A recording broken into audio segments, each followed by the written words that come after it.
Hey y'all, this your girl Cassie, and I'm gonna show you guys how to make some classic southern pork chops and some yummy sides. Let's get into it. But before we get into it, let me just let you know I do have my kids, all three of them, in the back running around. So if you hear some kids pop in and pop out, please ignore that. Let's just get into how to make this yummy food. Okay, let's go. So the first thing you're going to want to do is you want to get your pan and you're going to get it nice and hot and put that oil into it. While it's getting hot, you're going to season your pork chops and you're going to make sure that your pork chops are nice and seasoned. I would say get 2 tablespoons of your favorite ingredients. I like to do Kinders and mix it with some other things. I'll show you my list at the end of this video. So once you do that, you're going to get all your seasonings and you're going to season your pork chops. Some people like to get a bowl and season their stuff. Me personally, I like to season it actually on top with the seasonings. I think it depends on what you're doing. In this case, we're just doing some pork chops. So baby, season it as you go. I also like to add a little bit of olive oil because I like to have that liquid and dry method to really lock in those seasonings onto those yummy pork chops. Let's go. Then once you do that, you're going to get your flour. And I would say you probably need about 3 cups of flour, 3 to 4 cups. I kind of eyeball it, but for people at home, beginners, get you about 3 to 4 cups of flour. You're going to put that on another container, pan, plate, whatever you prefer. I like to use a plate because, baby, we at home. That's what we doing.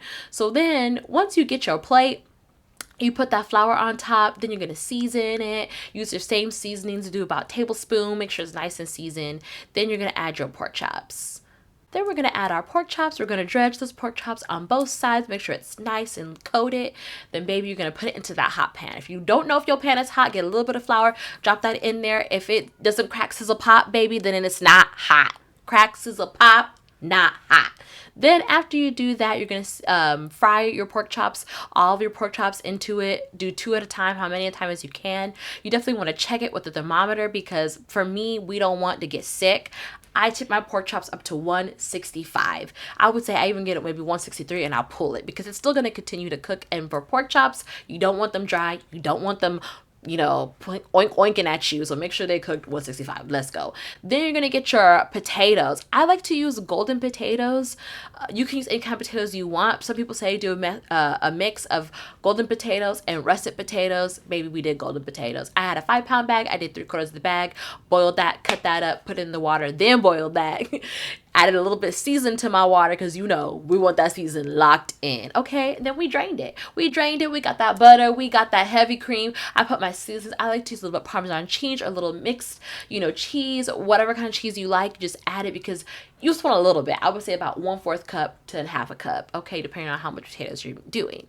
So then once we do all of that, yummy, we're going to smash it up. Make sure we incorporate it. Then you're going to add a little bit of that liquid that you poured out. So save a little bit of that liquid. If you didn't, just add a little vegetable or chicken stock, just a little bit, maybe like 1/8 cup. Then you're going to add that in. Season, mix, all of that good stuff.